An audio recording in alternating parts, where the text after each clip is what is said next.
Assalamualaikum warahmatullahi wabarakatuh.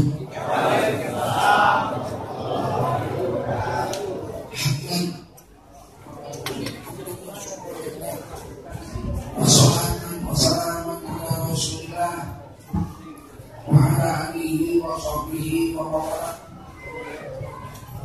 Allahumma sholli wa sallim ala hadzal nabiyil karim sayyidina wa habibina wa maulana Muhammadin wa ala alihi wa sahbihi ajma'in.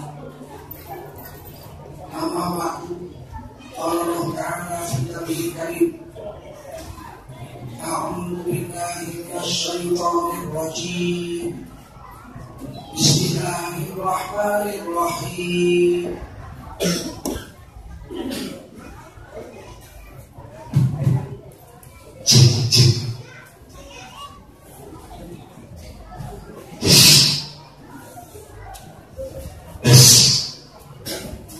Qul innani hadani rabbi ila siratin mustaqim dinan qiyaman millata Ibrahim hanifan wa ma kana minal musyrikin.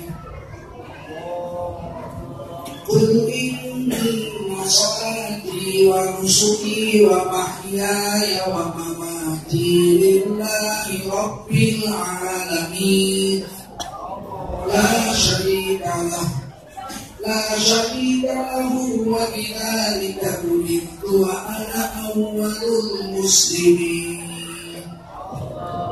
Yang mana yang bagus nih? Qala Rasulullah sallallahu alaihi wasallam, man kharaja min baitihi fi talabil ilmi fa huwa fi sabilillah hatta yarji. Baginda Rasul sabda, siapa keluar dari rumahnya untuk mendapatkan ilmu, orang itu adalah orang yang berjihad fi sabilillah sampai kembali ke rumahnya. Mudah-mudahan kita semua mendapatkan pahala jihad dari Allah. Sadaqallahul azim. Sadaqallahu rasulun nabiyul karim. Wa nahnu ala dzalika minasyahidin wa syakirin. Walhamdulillahi rabbil alamin.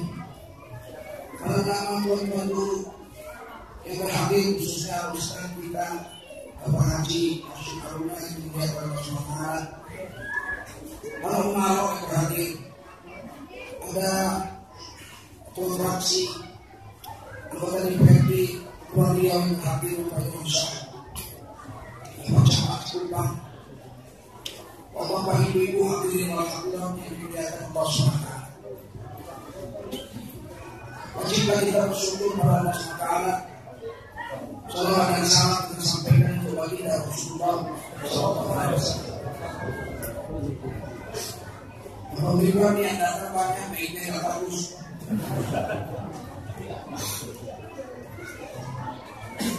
Secara duniawi kesuksesan ceramah kalau performnya yang bagus. Kalau acara joget dangdut hebat sekali sound sistemnya. Kalau ceramah agama begini anak-anak.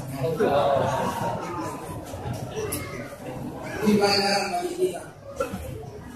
Istri saya sound sistemnya 25 juta. Dibeli yang mahal dari Jepang. Supaya khotibnya tidak payah cerit-cerit pada korban. Cukup bicara Tuhan saja, suaranya sampai ke kuping banyak berat. Ini udah mau ngomong begini.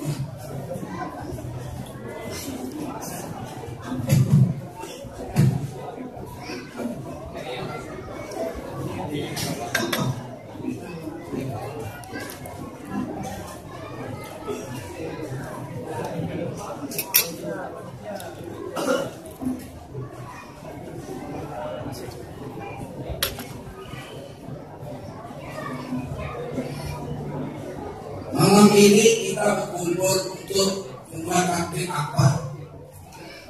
Mempelajari sebagian kecil dari ilmu agama kita yang sangat luas.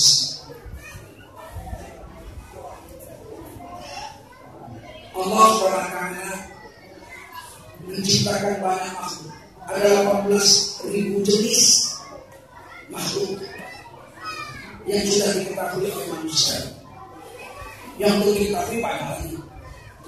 Pada setetes air embun, itu saya di Amerika, saya melihat satu video diambil air embun di pohon-pohon itu waktu pagi hari, diperiksa di laboratorium di bawah mikroskop yang bisa membesarkan 3 juta kali. Ternyata pada setetes air itu terdapat ribuan hewan-hewan kecil yang hidup di dalam. Jadi kalau kita minum air segelas ini sebotol, ada miliaran hewan kecil yang kita makan di dalam air.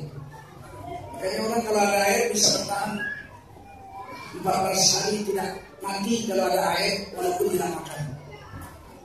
Tapi 3 hari orang akan mati walaupun makan tapi tidak minum.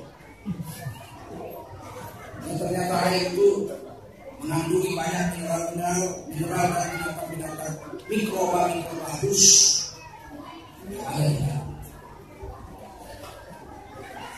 Dari 18.000 makhluk yang Allah ciptakan jenis-jenis, yang paling agung adalah manusia. Laqad karramna bani Adam. Sungguh kami Allah telah mengkeramatkan, memuliakan manusia dan juga. Terbukti manusia lebih mulia dari mereka. Karena ketika Nabi Adam diciptakan pertama kali, manusia pertama, mereka disuruh sujud kepada manusia. Fasjudu li Adam, fasajadu, sujudlah kamu kepada Nabi Adam. Maka semua mereka sujud, illa iblis, kecuali iblis. Apa wasakbar? Congkak dan sombong iblis. Wakana minal kafirin. Jadilah iblis makhluk yang kafir. Makhluk apa? Kafir. Apa? Kafir. Karena susah di Indonesia di 3 tahun ini. Mau bilang kafir aja gak boleh. Memecah belah persatuan, penebar kebencian, anti Bhinneka Tunggal Ika. Padahal belum ada negara ini.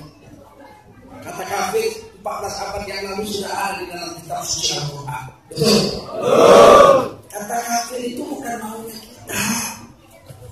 Itu firman Allah Subhanahu wa ta'ala.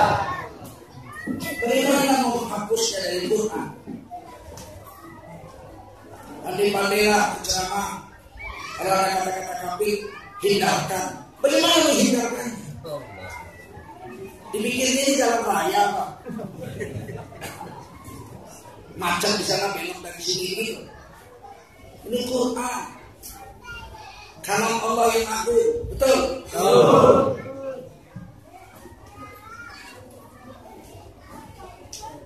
Dibanding malaikat, manusia lebih agung.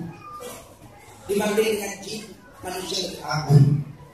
Dibanding dengan hewan, manusia lebih agung. Paling agung dari makhluk yang ada manusia. Dari seluruh manusia yang paling agung Rasul-Rasul 313 Rasul. Kemudian Nabi-Nabi 124.000 Nabi dan Rasul. Kemudian dari Rasul yang 313 itu 25 yang wajib kita hafal namanya. Rukun iman. Al-iman huwa antumina billahi wa malaikatihi wa kutubihi wa rusulihi. Rukun iman yang keempat percaya pada Rasul-Rasul. 25 yang wajib kita hafal walaupun tidak betul-betul. Tapi kalau disebut wajib tahu kalau itu Rasul. Disebut orang Nuh, saya tahu Nuh benar. Itu Rasul. Iblis juga Rasul. Zakaria Rasul, saya tahu. Hud juga Rasul, saya tahu. Soleh juga Rasul, saya tahu. Joko. Harus hafal.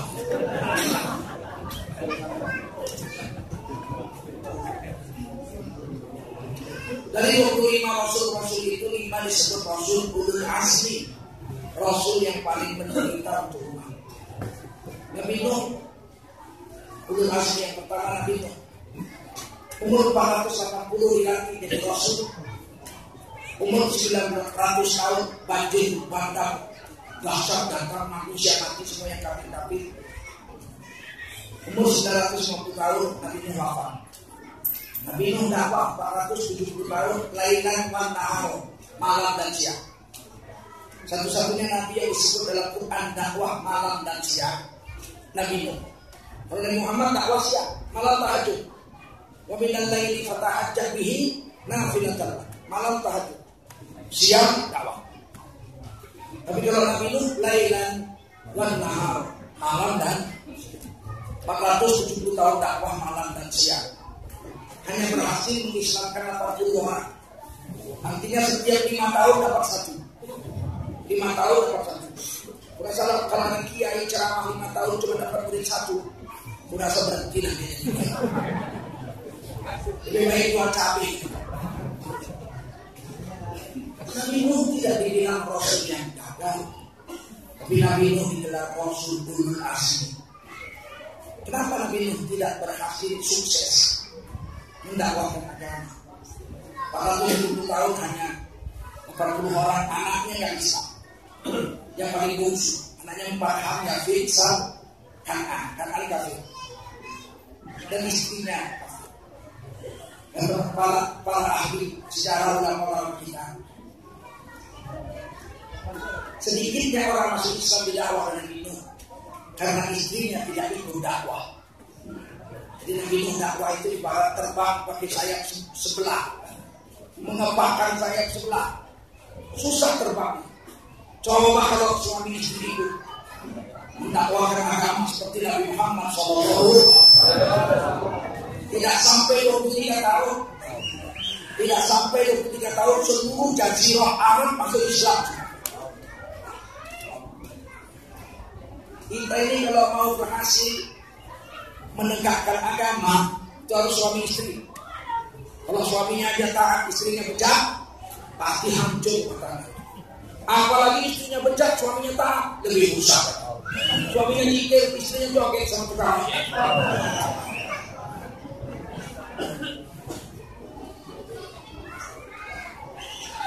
Kemudian Nabi Ibrahim wafat di usia 200 tahun menurut Imam Ibnu Katsir.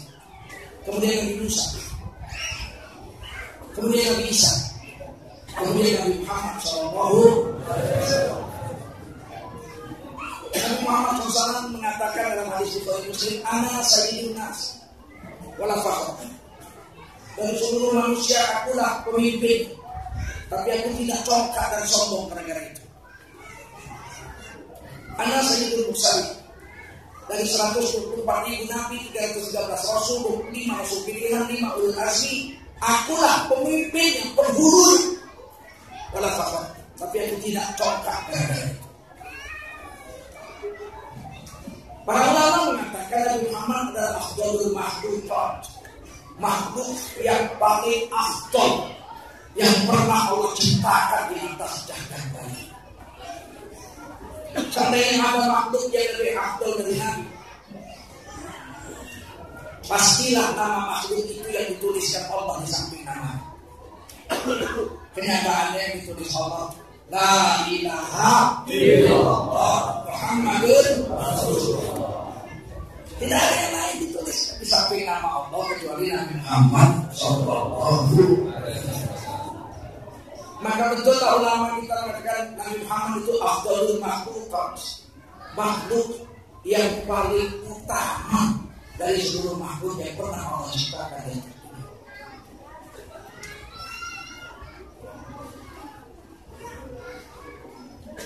Paham hari ini? Makhluk yang paling utama itu dikirimkan Allah kepada kita. Alangkah bahagia ini. Tidak dikirimkan kepada umat Nabi Nuh, kepada umat Nabi Musa, kepada umat Nabi Idris kita, kepada umat Nabi Isa. Nabi Muhammad itu diutuskan untuk seluruh manusia akhir zaman, dan salah satu di antaranya alhamdulillah kita masuk di dalamnya. Alhamdulillah. Untuk apa Allah kirim Nabi? Di dalam Al-Quran Allah kirim Nabi itu untuk membawa petunjuk, memberi petunjuk pada manusia. Walladzi arsala rasulahu bil huda. Dialah Allah yang telah mengutuskan seorang rasul yaitu Nabi Muhammad SAW bil huda, bawa petunjuk. Semua Nabi bawa petunjuk, tapi petunjuk kepada kaumnya. Baik qala Musa li qaumihi, kata Nabi Musa kepada kaumnya. Baik qala Isa bin Maryam li bani Israil, kata Nabi Isa bin Maryam kepada bani Israil. Tapi kalau Nabi Muhammad diutus Allah untuk seluruh manusia. Syahrul Ramadan alladzi unzila fihi al-Qur'an hudan lin-nasi wa bayyinatin minal huda wal furqan. Di bulan Ramadan Allah turunkan Quran kepada Nabi Muhammad, unzila ilaihi, kepada Nabi Muhammad Quran itu. Untuk apa? Hudan lin-nasi, tunjuk bagi semua manusia. Nabi Muhammad itu Rasul li kafatin, untuk seluruh manusia. Bahwa apa? Bahwa betul sebelum datang Nabi bagi umat Rasul, setiap umat dikirim Allah Rasul. Tidak ada satu umat pun di dunia ini yang tidak dikirim Rasul. Cuma sebagian dipisahkan kepadamu, sebagian tidak Allah pisahkan. Nggak mungkin Cina selebar itu nggak punya Nabi. Mesti ada Nabi dikirim ke Cina, teman siapa kita tak tahu. Atau orang lauce, wallahu a'lam, Allah nggak cerita. Betul? Boleh iya, boleh tidak. Bisa jadi iya, bisa jadi tidak. Ke India masa 1,2 miliar orang India nggak dikirim Nabi. Mesti dikirim Nabi sana. Nabi yang pernah dikirim sana menurut sejarah yang kemungkinan besar adalah Nabi Ibrahim alaihissalam.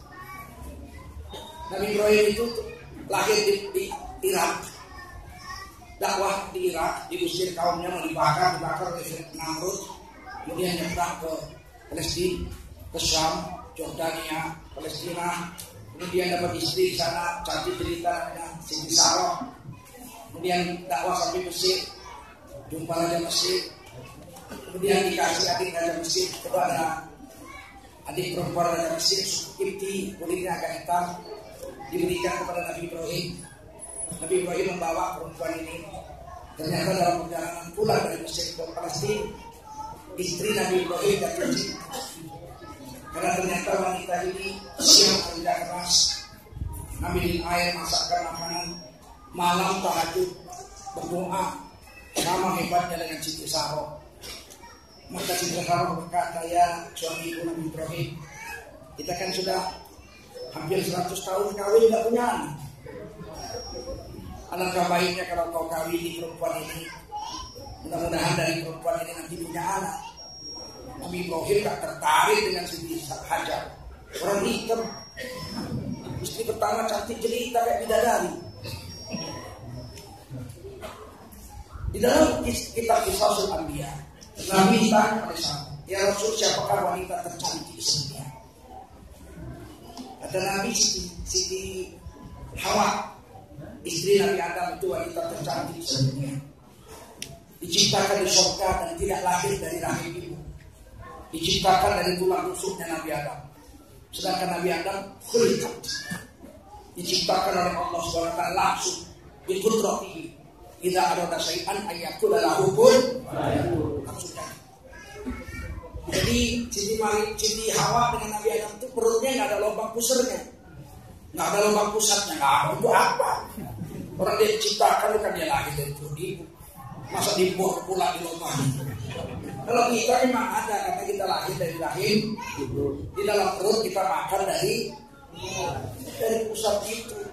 Karena dia akan sama Hawa untuk kalau lubang pusat penting sama dia itu.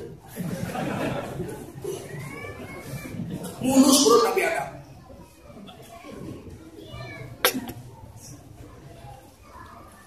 Seberapa cantiknya Siti Hawa? Rasulullah jawab, sahabat nanya, kecantikan Siti Hawa jika seluruh wanita sedunia sepertiga diambil kecantikannya dari seluruh wanita sedunia, sepertiga kecantikan dijadikan satu. Itu untuk Siti Hawa sendiri. Bukan jumpa pingsan. Sepertiga kecantikan wanita sedunia dijadikan satu untuk Siti Hawa sendiri. Makanya Raja Mesir sampai menerkamnya, kan diterkam. Jadi patung, nggak bisa dipegang. Ampun. Dia orang lagi terkok jadi patungan. Itu makanya Raja Mesir. Raja Mesir ini ramah lagi Raja Tamsil. Kemudian Nabi ditanya lagi, setelah Siti Hawa siapa wanita tercantik di sini? Kata Nabi, Siti Sarah, istri Nabi Ibrahim. Serapa cantik, cantiknya seimbang dengan Siti Hawa. Sepertiga wanita sedunia dijadikan satu cantiknya untuk Siti Sarah sendiri.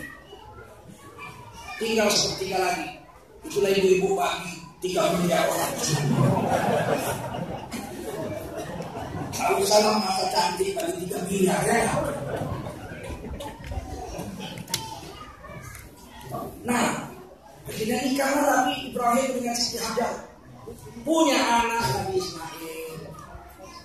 Singkat cerita, Nabi Ibrahim membawa anaknya dengan perintah Allah ke Mekah, ditinggal di sana. Nggak ada air, nggak ada pohon, nggak ada rumah.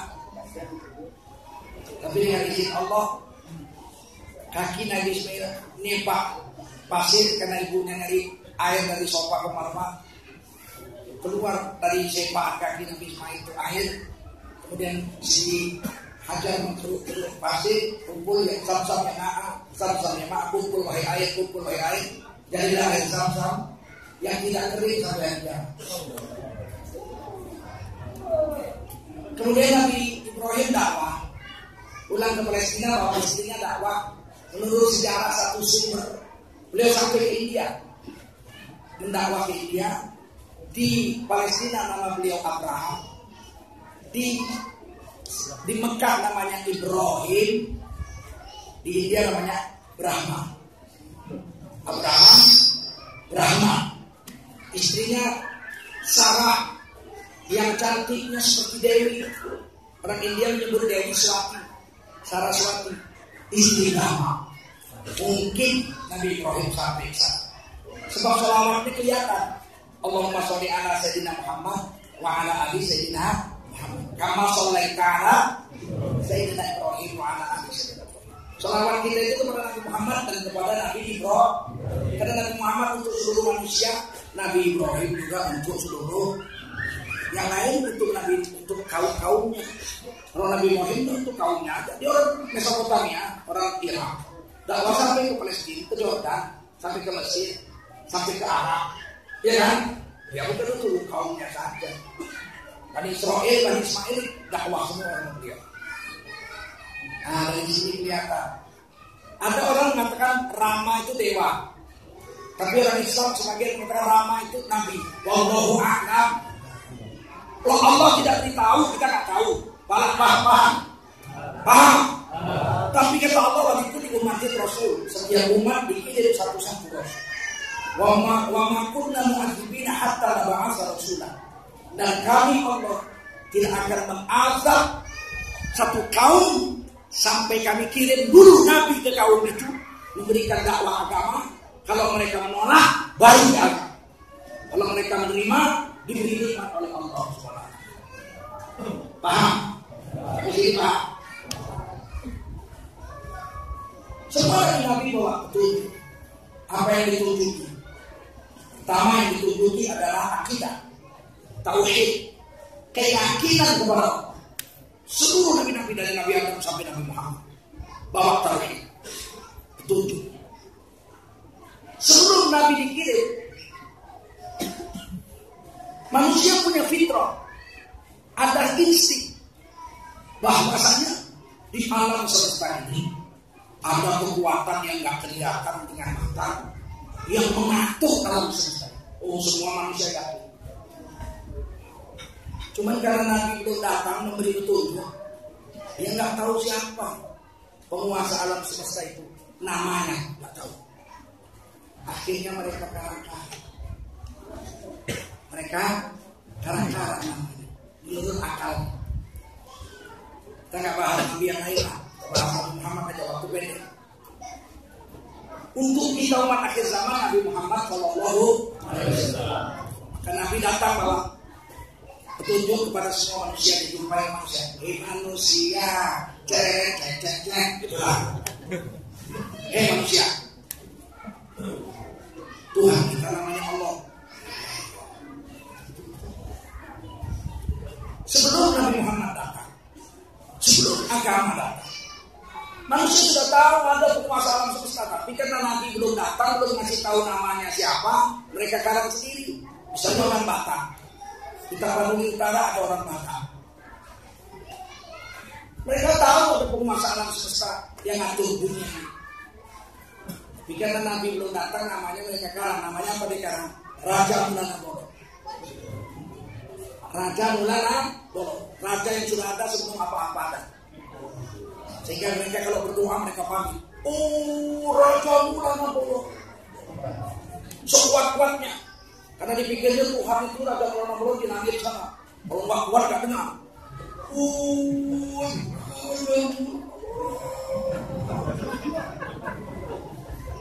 Ditanya apa Raja Mulana Bolo? Raja yang sudah ada sebelum apa-apa ada. Kalau bahasa Arabnya huwal awwali, dia yang awal. Paham? Paham. Yang tahu namanya penguasa alam semesta itu Raja Mulana Bolo cuma orang Batak. Orang Jawa nggak tahu. Apa cari ini jadi? Bolong. Orang kecil bolong. Orang Jawa nggak tahu. Yang tahu Raja Mulana Bolo itu penguasa alam semesta hanya orang Batak. Karena orang Batak yang ngalah.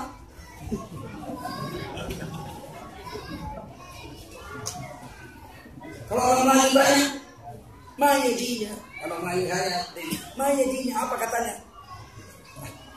Kita tahu apa? Bolon ini bolon lah. Ngerti? Orang Karu lain lagi mau Batak lain. Kalau Batak Tapanuli Utara. Kalau Karu di Tanah Karu dari Medan ke arah gunung. 20 km dari Medan sudah masuk Tanah Karu. Sejuk cantik, orang Karu ini punya Karu semalam. Karu yang cantik jelita. Orang Karu nggak mau dibilang Batak. Karu ya Karu. Orang Karu mereka tahu juga ada penguasa alam semesta yang menguasai dunia ini. Tapi karena Nabi belum datang, agama belum datang, mereka karam nama penguasa alam semesta itu namanya menurut orang Karu apa? Diba. Sehingga orang Karu kalau berdoa, Diba, berikan membantu aku manusia, berikanlah kepadaku ayam yang banyak. Itu ayam ya, yang tahu penguasa alam semesta namanya Diba hanya orang Batak nggak tahu. Orang Batak tahunya Raja Mulana. Orang Karu di mana? Orang Karu dia satu rumah susah kecil ini. Rumahnya bertiga tonggak gitu, tonggak karena di bawah banyak binatang buas. Mereka bikin rumah pakai panggung. Satu rumah itu ada 9 sampai 10 keluarga. Disekat-sekat 2 kali 3 meter, satu sekat ada suami istri sama anaknya. Sebelahnya lagi 2 kali 3 meter. Jadi satu rumah ini ada 10 keluarga. Dan mereka kalau bicara takut kedengaran sama suami orang, sama istri orang bisik-bisik.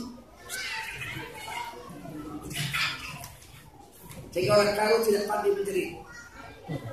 Orang Karu selalu bahasanya halus, seperti orang Sunda. Nakku, puja kamu nakku. Kamu setuju mandi, ya rekam ke rumahku ya, bucun. Halus. Dan mereka kalau berdoa pun harus umat. Berikan temanku, sudah. Perluku dibaca. Halus. Yang tahu penguasa alam semesta namanya Diba cuma orang Karu.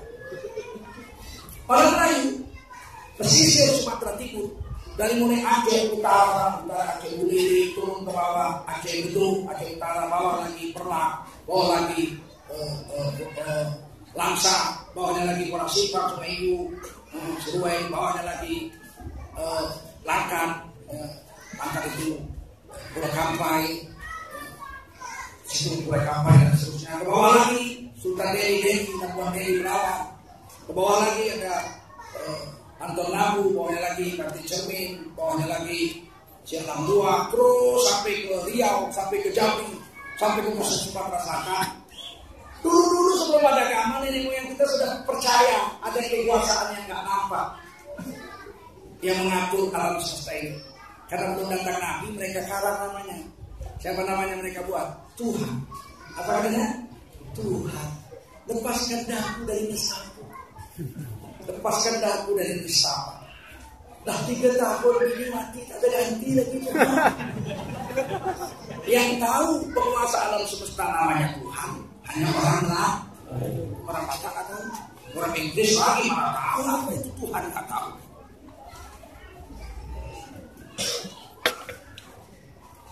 Orang Jawa sebelum agama sudah tahu juga penguasa alam semesta. Tempat mereka mengadu kalau susah. Karena belum datang Nabi, mereka sebut namanya Ketoro Gusti. Apa? Ketoro Gusti.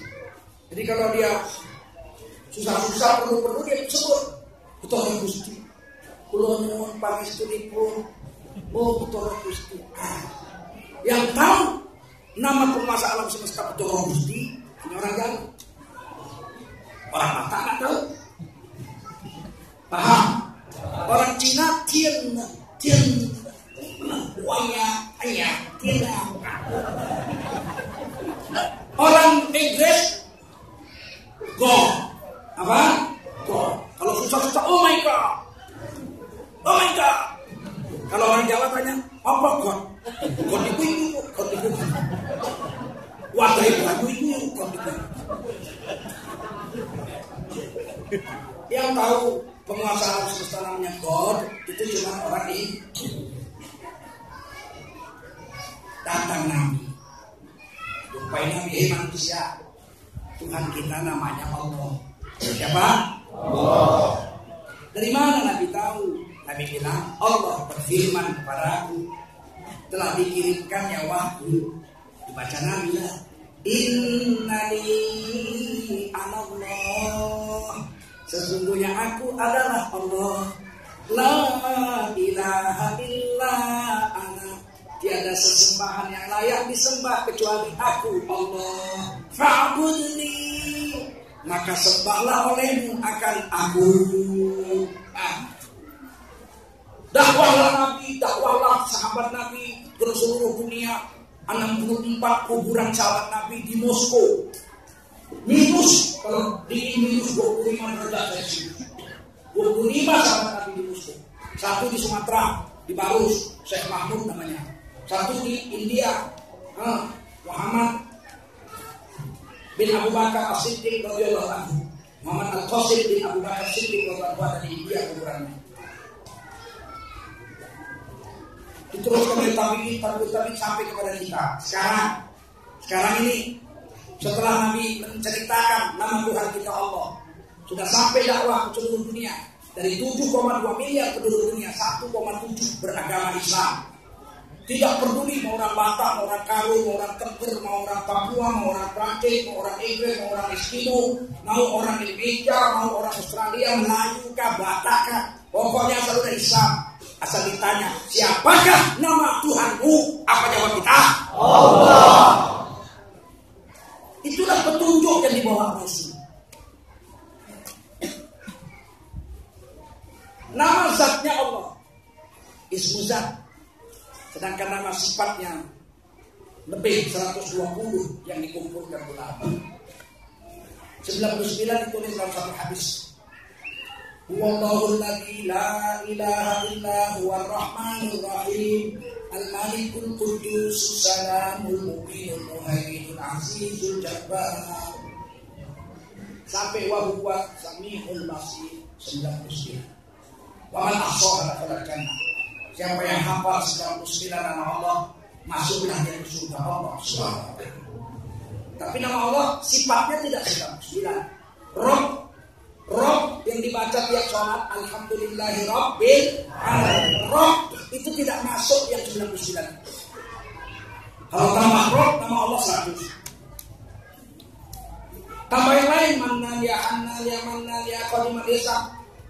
Saya baca kitab ada 120. nama Allah lebih. Setelah Allah beritahu namanya Allah, nama sifat Ar-Rahman Ar-Rahim Al-Malik Al-Qudus Salam Al-Mu'min Al-Muhaimin Al-Jibur Jabbar Al-Mutakabbir Al-Khaliq Al-Malik Al-Musawwir Al-Ghaffar Al-Qahhar sampai wa huwa Samiul Basir. Allah perintahkan untuk memanggil.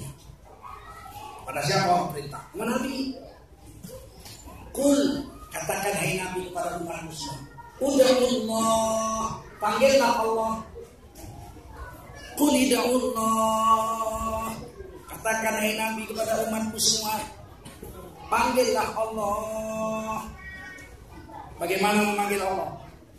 Ya Allah, ya Allah, ya Allah, ya Allah. Semua. Ya Allah, ya Allah, ya Allah, ya Allah.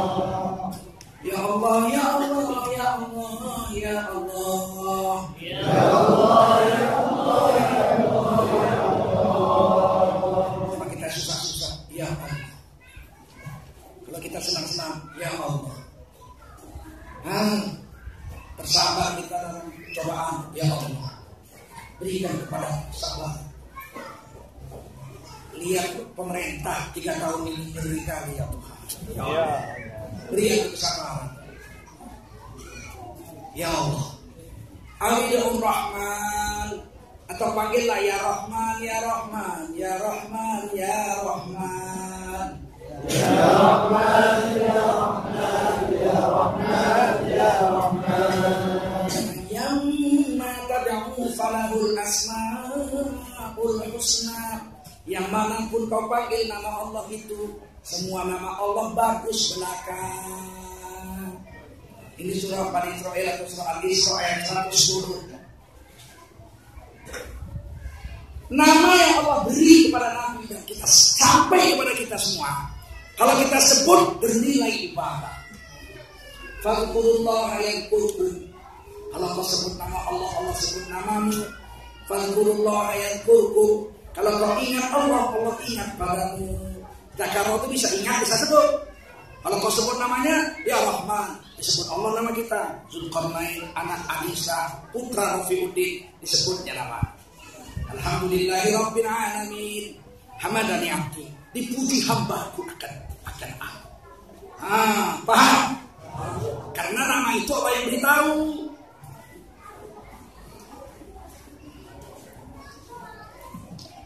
Disebut bernilai ibadah. Kalau nama yang kita karang, apa nggak boleh dipakai? Boleh. Nama Allah yang kita karang, pakai akal kita, boleh dipakai? Boleh. Tapi untuk bicara-bicara sehari-hari aja nggak ada nilai ibadah. Paham? Tuhan kita telah memberikan kita kehidupan. Tuhan kita yang maha kuasa itu, Dialah tiada Tuhan selain Dia. Boleh aja ngomong begitu, tapi nggak ada nilai ibadah. Paham? Di Batak, isik di Batak. Siapakah di Batak? Di Batak, si menciptakan Krina, dunia hebat kamu. Krina ciptakan. Pas di Batak itu dia menciptakan kita semuanya. Boleh lah. Orang cuma bicara kok. Tapi tidak ada nilai ibadah. Kita ambil tasbih, kita zikir. Tuhan. Ya Tuhan. Ada pahala apa? Raja Belanda bolon. Apa? Di bata. Oh my God.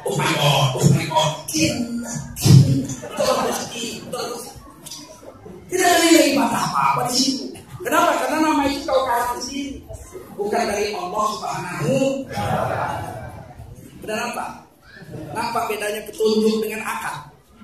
Nampak petunjuk yang dibawa Rasul pakai wahyu dengan akal? Nampak bedanya? Tiba-tiba Mahkamah Konstitusi beberapa bulan yang lalu memutuskan agama dengan aliran kepercayaan disamakan. Batuk sama. Yang satu pakai wahyu, pakai Rasul, yang satu pakai akal budimu, mau kau samakan pula. Belum pernah ada segila ini selama Indonesia merdeka. 72 tahun Indonesia merdeka. Aliran kepercayaan sudah ada sebelum Indonesia merdeka. Betul? Diambil oleh negara, bukannya diambil. Tapi karena dia produksi budaya, akal dan pikiran budaya, maka diletakkanlah dia di bawah Dirjen Kebudayaan, bukan di bawah Departemen Agama, karena dia bukan. Tiba-tiba sekarang mau disama, mau dibikin KTP agama titik 2, di bawahnya kepercayaan titik 2. Majelis Ulama Indonesia dan seluruh ormas Islam sudah tanda tangan, termasuk NU. Sekarang ini termasuk. Karena ketua umum MUI kan Rais Nahdlatul Ulama Kiai Haji Ma'ruf Amin. Tanda tangan. Tidak setuju dimasukkannya kepercayaan aliran kepercayaan setara dengan agama. Tidak setuju. Sudah dikirim suratnya ke DPR, ke pemerintah sudah dikirim, ke MK pun sudah dikirim. Pemerintah mau mengusulkan cetak KTP agama titik 2 nanti diisi, kepercayaan titik 2 nanti diisi. Kalau kepercayaan agamanya dikosongkan, kalau agama kepercayaannya kita tidak setuju. Terutama kami yang duduk di Majelis Ulama dan seluruh ormas Islam tidak setuju. Karena nanti akan dicetak KTP baru lagi. KTP yang sudah ada itu kan nggak berlaku tuh. Karena cuma agama titik 2. Karena harus dibuat agama dan di bawahnya kepercayaan, cetak lagi. Wah, ini nanti ada lagi yang masuk penjara lagi nih. Ditangkap KPK lagi nih. Nabrak tiang listrik, benjol sebesar apa? Bahkan terjadi lagi nih. Cetak lagi, proyek lagi, gitu nggak? Triliun lagi nanti awal duit. Nabrak tiang listrik, benjol kepala sebesar apa? Yang benjol sebelah kanan, yang dibungkus sebelah kiri.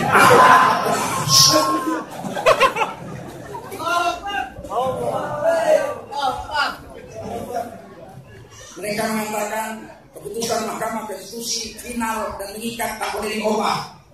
Yang tidak boleh diubah hanya kitab suci. Kitab suci aja yang boleh diubah. Selain itu semua boleh dirubah. Betul nggak? Hidungmu yang pesek bisa dirubah ini maju. Gigimu yang merongos bisa rata. Yang nggak bisa ditukar hanya agama. Kitab suci nggak bisa ditukar. Maka kita usulkan semua penganut aliran kepercayaan dicetakkan KTP tersendiri.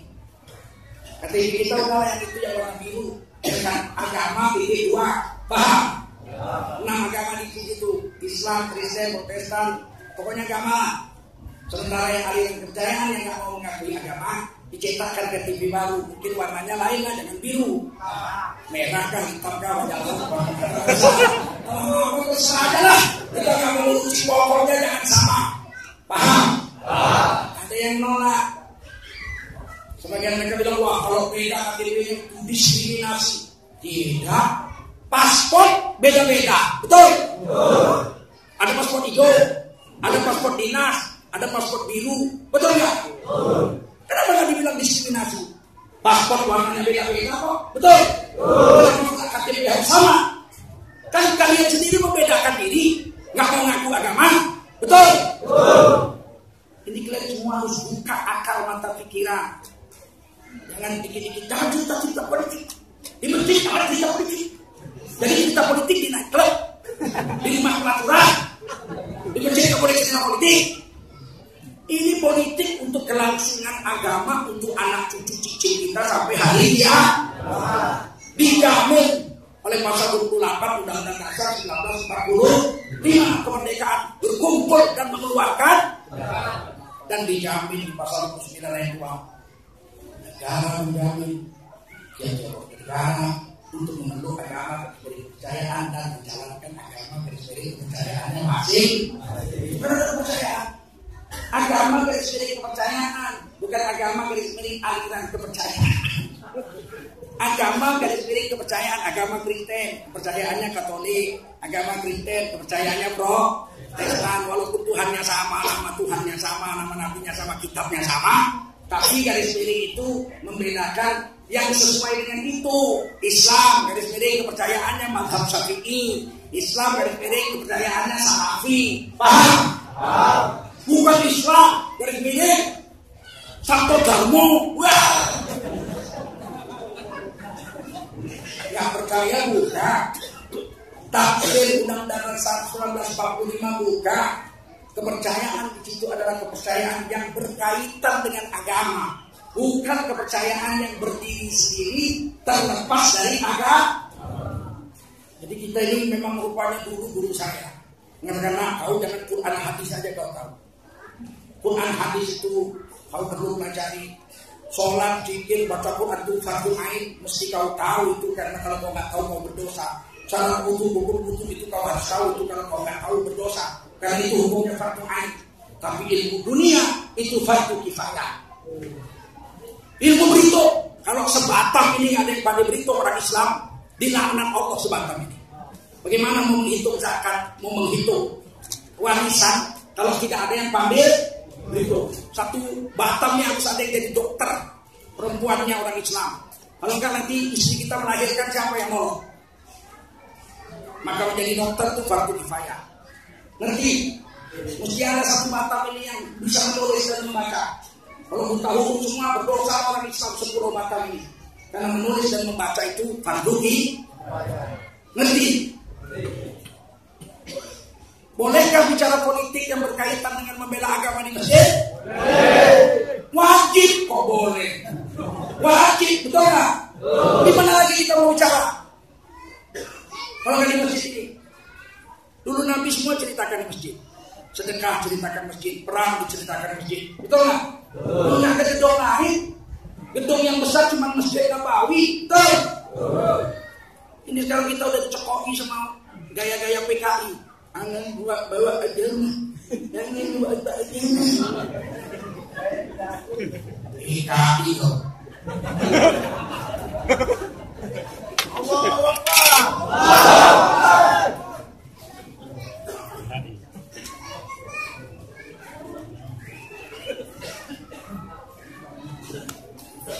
Kalau KTP kampung kita tetap menolak. Setuju?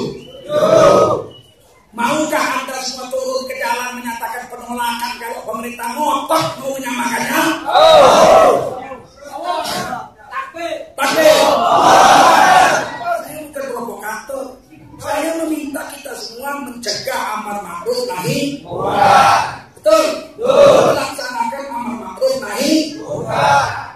Menyamakan produk akal dengan produk wahyu itu mungkar kan? Mungkar kan? Perlu dilawan nggak? Apa mereka nggak boleh hidup? Ya, udah 72 tahun merdeka orang itu hidup, betul nggak? Di mana hidupnya? Di bawah dirjen kebudayaan.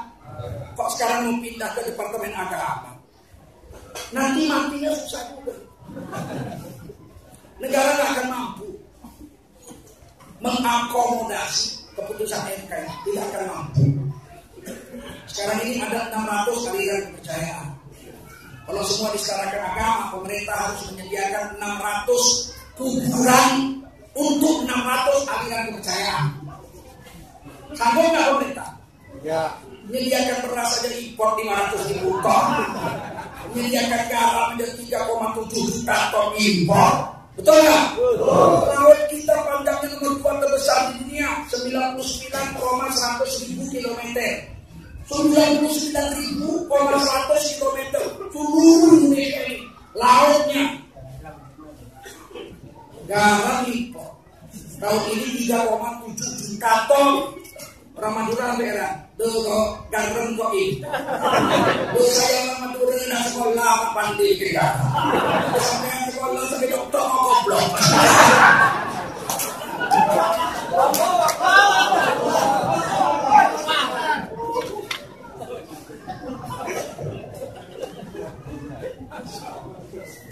Kedua, negara Indonesia ini kalau disamakan agama dengan kepercayaan, bubar negara ini.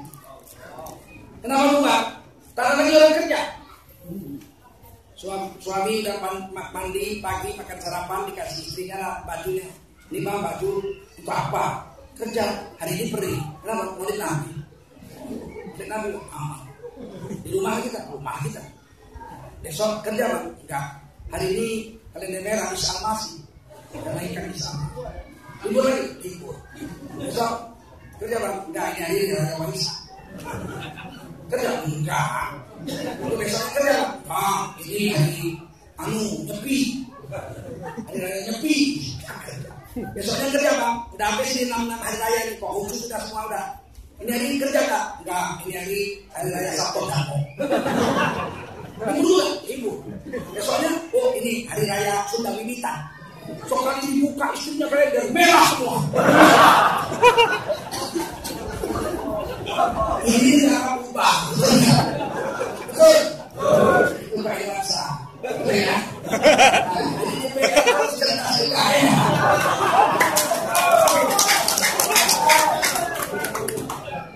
Jangan mimpi lah.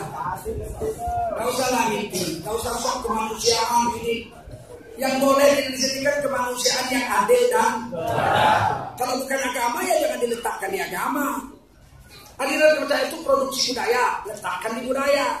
Kalau agama letakkan di agama, karena adil itu tarifnya, definisi adil adalah meletakkan sesuatu pada tempatnya. Paham?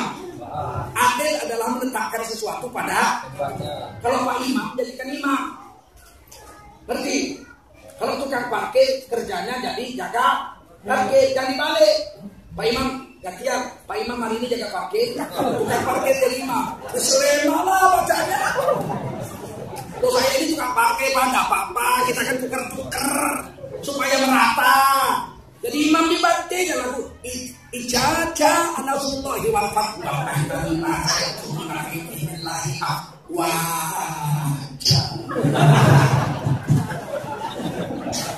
ngomong kok tadi, aku cuy, aku tukang parkir. Ada itu meletakkan sesuatu pada tempatnya. Datang suami ini besok kalau orang kantor datang ke rumah makan siang, bos-bos abang semua tuh, direktur semua. Abang baru diangkat jadi manajer nih, tanda syukuran. Masa kau yang enak ya? 10 orang, beres bang. Masalah istrinya enak-enak datanglah habis tuh ke rumah makan siang, ke rumah manajer direkturnya 10 orang. Istrinya itu masak nasi diletakkan di bakul terbuat daripada bambu. Makanlah apa satu ke kantor semua. Karena memang bambu itu bakul itu tempat makan semua. Bulan depan kata direkturnya sedang kali ini masak. Juara masak sebatang istri saya. Udahlah, besok kami makan siang lagi di rumah. Kenapa? Karena aku ulang tahun. Aku yang traktir, suruh istrimu masak, ini duitnya. Selesai zuhur makan. Nah, istri berpikir, ini datang ini bos-bos, kalau ditaruh ke tempat nasi itu dari bambu kan gak enak, harganya cuma 10.000. Sedangkan bos sudah nasi 10 juta. Biar hebat, dikasihnya lah tempat nasi yang baru dari keramik, dibelinya ke apotek. Namanya pistol.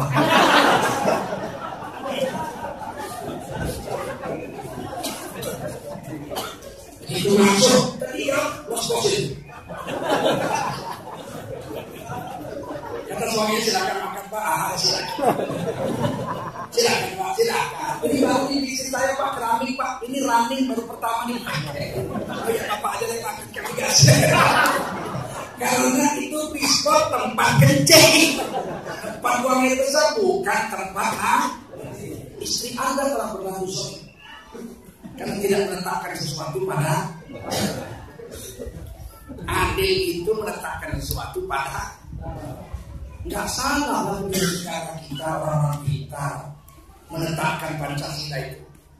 Cina kedua setelah ketuhanan Maha Esa beragama, bukan berbudaya, bukan ketuhanan yang Maha Esa itu beragama.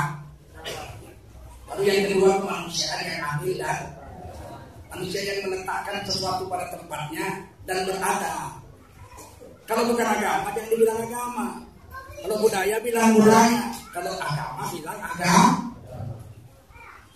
Dan adil dalam Islam itu tidak mesti sama rata sama nasi. Adil yang sama rata sama nasi itu adil komunis, adil PKI, Leninisme, ateis. Orang PKI kan gitu, kita sama rata sama.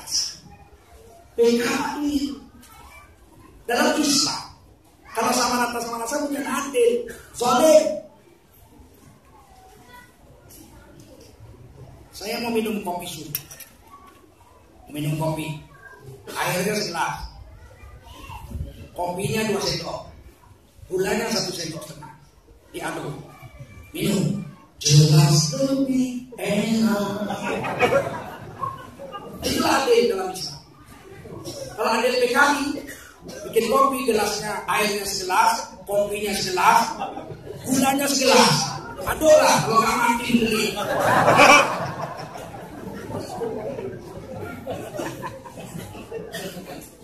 Sekarang ini kita ini mau ditekan, mau dipaksa mengadopsi adilnya PKI. Orang Cina yang cuma 1% keturunan Cina di Indonesia bilang kami mempunyai hak yang sama. Hak yang sama dalam hal apa? Kan kami warga negara. Indonesia ini warga negara ada 2 macam. Satu warga negara pribumi, warga negara Indonesia, pribumi yang warga negara Indonesia. Ada yang pendatang yang warga negara Indonesia. Apakah pribumi? Ini sekarang siapa bilang pribumi mau ditangkap. Karena mau mencablah kebinekaan Tunggal Ika. Kondolmu. Orang di kamus besar bahasa Indonesia sampai sekarang masih ada kata pribumi. Ada nggak? Apa pribumi? Pribumi adalah satu suku bangsa di satu negara yang memiliki daerah asal dari negara tersebut. Orang Aceh pribumi karena dia dari utara Sumatera. Orang Melayu pribumi dari Sumatera Timur, dari Riau, dari Jambi. Orang Batak dari Kalimantan Utara. Orang Karo dari Tanah Karo pribumi karena dia punya daerah yang warga negara Republik Indonesia. Dia WNI, warga negara Indonesia, tapi suku Batak berasal dari tanah Batak. Suku Melayu, warga negara Indonesia, suku Melayu berasal dari Kepulauan Riau. Kalau Johnson, warga saya warga negara Indonesia. Dan sebab saya sudah kawin sama orang Indonesia, dan saya sudah tinggal sini 30 tahun. Kamu dari mana? Saya lahir di Kanada. Berarti dia orang Kanada. Suku apa? Saya suku kulit putih. Suku Kanada, warga negara Indonesia. Hanya orang warga negara Indonesia. Indonesia nah, daerah mana? Hanya orang dari Guangzhou. Suku apa? Suku Han. Kalau begitu dia harus ditulis suku Han, warga negara Indonesia. Paham? Kamu nama siapa? Kita orang nama ada susah sebutnya. Kita nama Uterem. Uterem. Asal mana? Asal dari barat itu negeri belakang Indonesia. Nama negeri itu India. Oh, orang India ya. Suku apa? Tamil ya. Ada Tamil. Suku Tamil, warga negara Indonesia. Ini mau dibuang ini sekarang, mau dibikin bodoh kita di Indonesia. Tidak ada pribumi, tidak ada orang Indonesia asli. Semuanya warga negara Indonesia. Ini kan pembodohan ini. Betul nggak? Pembodohan. Kalau berani hapuslah dulu kata pribumi. Ini tentang tauhid. Tuhan kita itu dikasih tahu Nabi. Allah itu wal awal. Sifatnya itu awal, belum ada apa-apa. Aras belum ada, langit belum ada, bumi belum ada, manusia belum ada, mereka belum ada, semua belum ada, semua belum ada. Allah sudah ada tanpa permulaan. Betul? Kemudian Allah ciptakan aras, Allah ciptakan langit, Allah ciptakan semua makhluk untuk menunjukkan kehebatan Allah, bukan untuk menunjukkan tempat Allah bertempat tinggal. Jadi aras itu diciptakan untuk menunjukkan keagungan Allah, bukan Allah nangkring di aras. Sebelum ada aras, Allah ada tanpa tempat. Betul? Masa setelah aras ada, Allah duduk di aras? Mungkinkah itu? Tak mungkin. Sifat Allah berubah. Allah tetap tidak memiliki tempat. Tidak perlu Allah dengan tempat. Tempat yang perlu dengan Allah. Betul? Kalau begitu, untuk apa dikatakan Allah Ar-Rahman 'alal 'arsy istawa?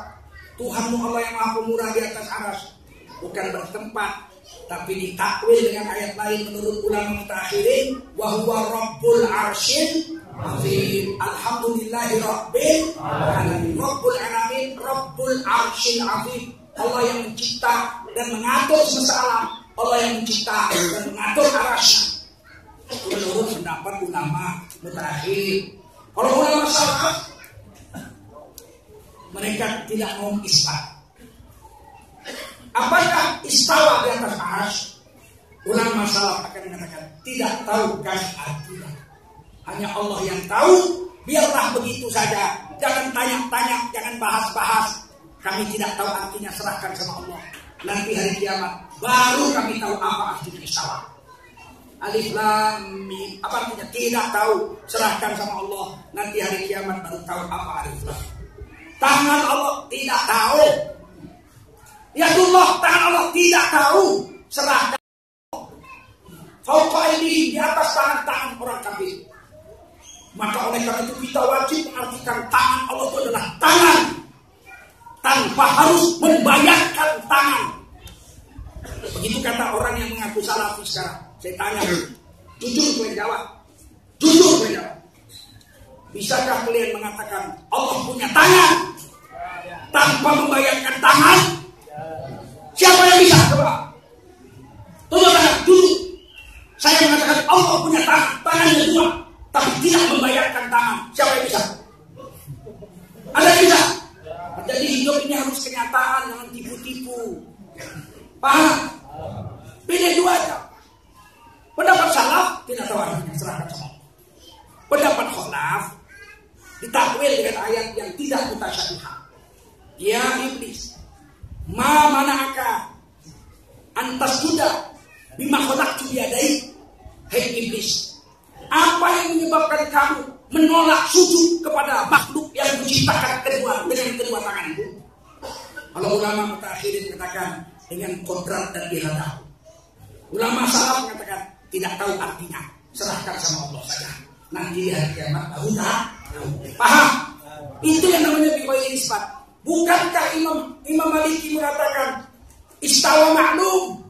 Arti istawa maklum. Iya maklum, diketahui, tapi maklum indallah, diketahui oleh Allah, tidak diketahui oleh kita. Adakah yang tahu Allah istawa di atas arsy? Ada yang tahu? Nggak ada yang tahu. Siapa yang tahu? Allah sendiri yang tahu. Kira-kira sesat nggak saya kalau mengatakan istawa alal arsy? Saya tidak tahu artinya, serahkan sama Allah, hari kiamat nanti baru tahu. Sesat apa enggak? Justru itu pendapat ulama salaf.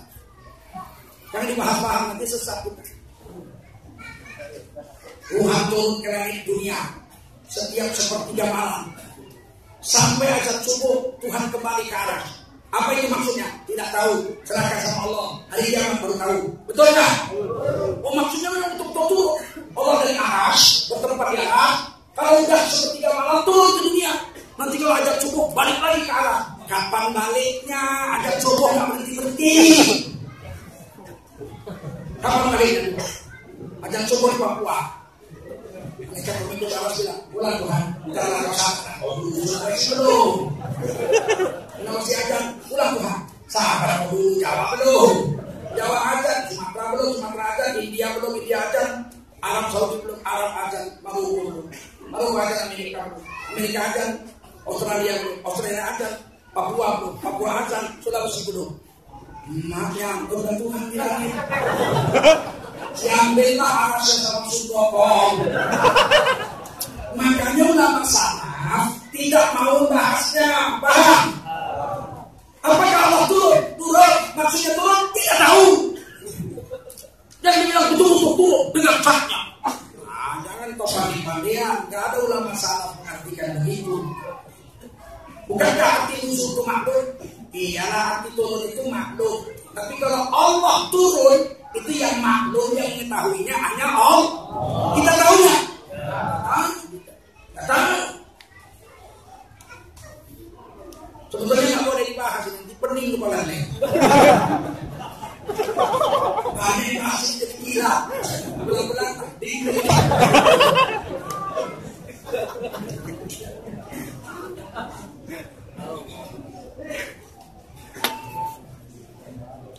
Selain tauhid yang diajarkan Allah, Nabi, tengok ya.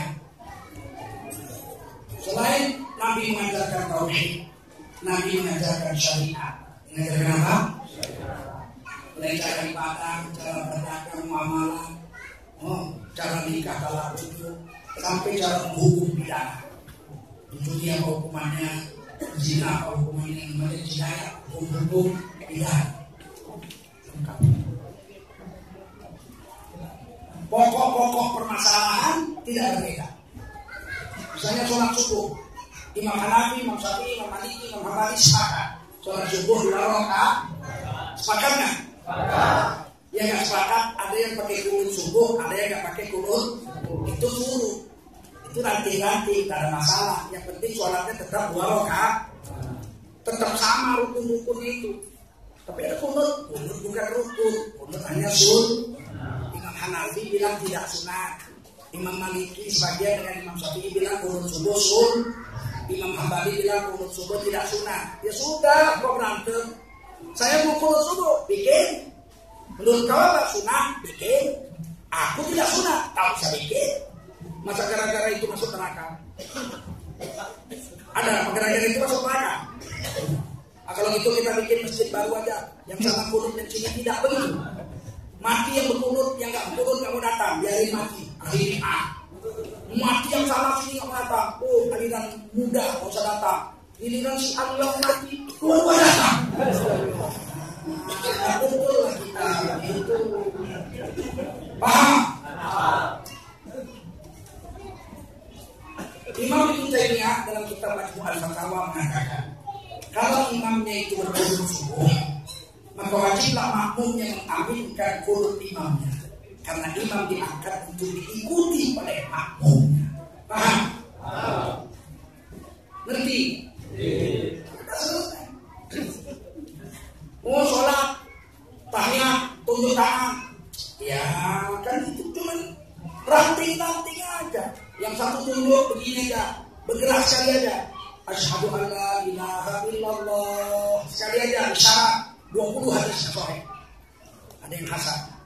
Yang satu lagi dari awal sudah main. Hadisnya sahih Abu Dawud, satu hadisnya dari Wa'il bin Hujr.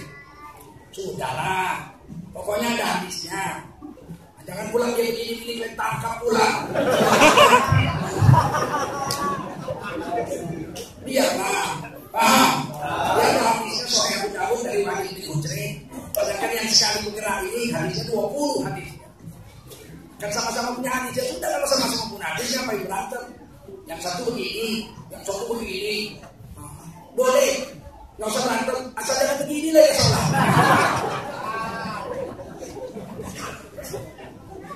Udah, ini syariat. Kemudian Nabi mengajarkan yang ketiga akhlak. Apa?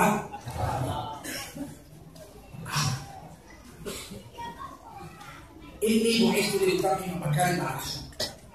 Aku ini sesungguhnya diutuskan oleh Allah untuk menyempurnakan akhlak. Akhlak bukan moral.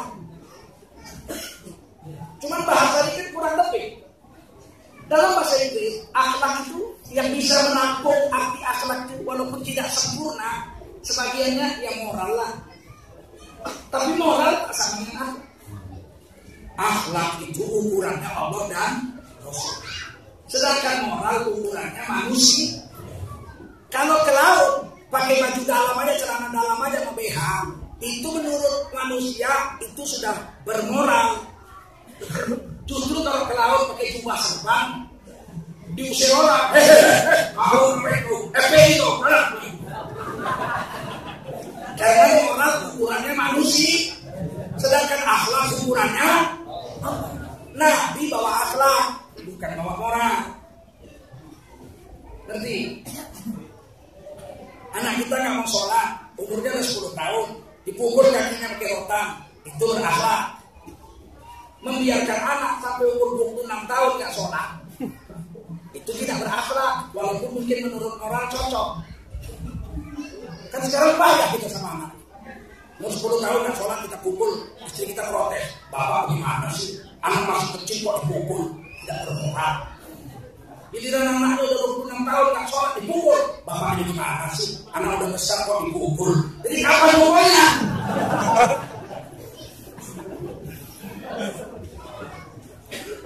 Kita ini ukurannya moral atau akhlak? Kita ukurannya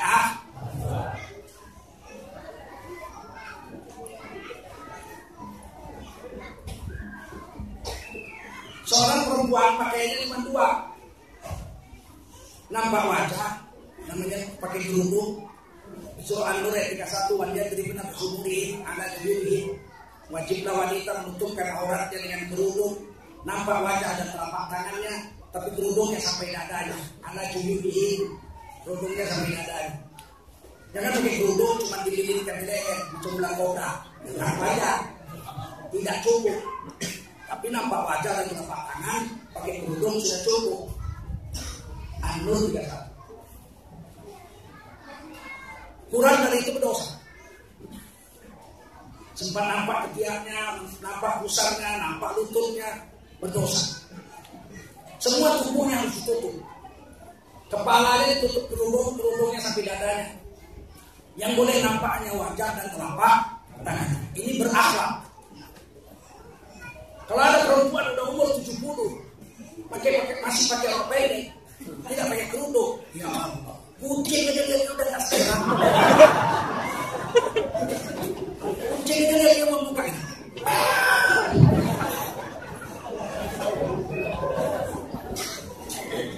Mungkin menurut dia bermoral, karena manusia masih menerima perempuan pakai rok pendek, manusia menerima sebagian besar. Tapi tidak berakhlak, karena Allah dan Rasul yang tidak menerima. Yang kedua, pakai wanita itu tutup wajah, seluruh tubuhnya ditutup, pakai jilbab. Perintahnya di surah Al-Ahzab ayat 59. Ya ayuhan nabi, qul li azwajika wa banatika wa nisa'il mu'minin yudnina 'alaihinna min jalabibihin. Hai Nabi, perintahkan kepada istri-istrimu, anak perempuanmu dan semua perempuan beriman sampai hari kiamat, wajiblah mereka menutupkan seluruh tubuh mereka sampai kepala, wajah dan dadanya ditutup semua. Ini surah Al-Ahzab ayat 50. Ini moral, bukan ini justru manusia menolak. Saya pernah bawa istri saya pakai tata tutup semua karena mau naik haji. Mau umroh waktu itu ya, mau naik haji kalau sedang bilang. Saya pergi ke sentral pasar Medan. Jadi saya mau beli kain putih untuk pakai ihram. Begitu saya taruh sepeda motor sentral pasar itu, suara itu saya bawa ribu, amin, ngeri lagi. Yang batak-batak bilang, aman, ngeri lagi. Saya senyum karena dia orang Nasrani, bukan orang Islam. Saya senyum aja, ada apa rupanya Mak?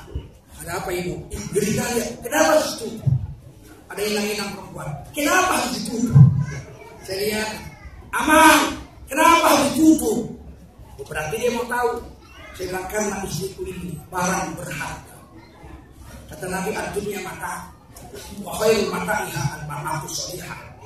Dunia perhiasan terindah adalah istri yang sholihah. Karena dia perhiasan yang paling mahal dari seluruh alam jagat raya, maka dia tertutup semua burus. Kenapa begitu? Lantaran mahal.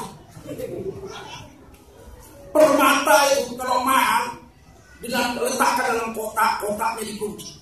Kotaknya letakkan dalam kotak lagi, kotaknya dikunci. Kotaknya letakkan dalam laci lemari, laci dikunci. Lacinya dalam lemari, lemarinya dikunci. Lemarinya dalam kamar, kamarnya dikunci. Kamar dalam rumahnya dikunci. Rumah dalam pagarnya dikunci. Karena permata mahal. Tapi kalau batu kerikil turun di bawah, nyekopnya pakai kaki. Minum putar diam.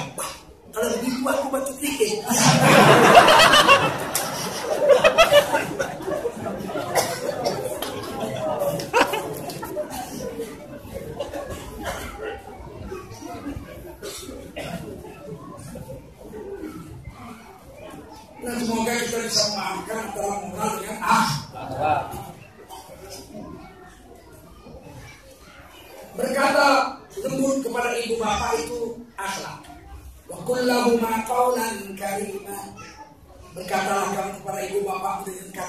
dengan kata-kata yang kromo. Bahasa Jawanya karimun, karima, tulisan Jawanya kromo. Karena bahasa Jawa cuma 20 ono coroko, doko solo, podo joyono, monggo bodono.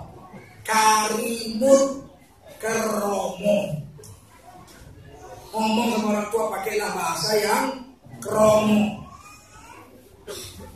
Ya boleh sama orang tua pakai bahasa seperti teman. Harusnya orang Jawa tidak ada yang durhaka sama orang tua. Karena orang Jawa memang punya bahasa kromo. Kalau sama kawan dia bahasa apa aja. Dek, apa?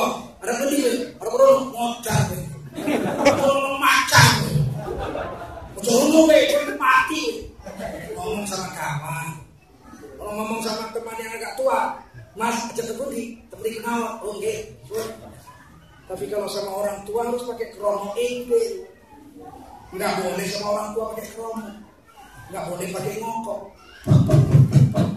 Kalau nuwun Pak, nuwun sewu Pak, monggo Pak, dahulu Pak, Ibu monggo, dahulu nuwun sewu Pak, dahulu Pak, nuwun sewu, monggo Pak. Nyuruh makan aja minta ampun aja dikasih buka. Ampun ibu kali, ampun kali. Itu bahasa kromo. Nggak boleh sama orang tua itu pakai bahasa yang tidak bermoral, nggak berakhlak. Papa, bangun, Ibu, bangun, nyekeo.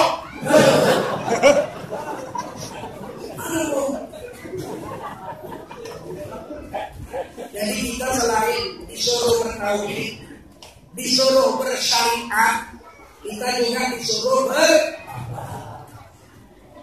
semoga ceramahnya dengan manfaat. Saya di sini berapa hari? 2 malam. Besok gimana? Besok pagi. Besok pagi malam datang lagi. Ngaji lagi. Mana selesai kelas malam ini? Baru 3, baru tauhid, syariat dan besok lagi ada. Silakan yang mau nanya boleh nanya. Satu di kanan, satu di tengah, satu di kiri. Ibu boleh nanya juga, nanti kita kasih kesempatan. Silakan pakai dulu. Nggak ada, begini.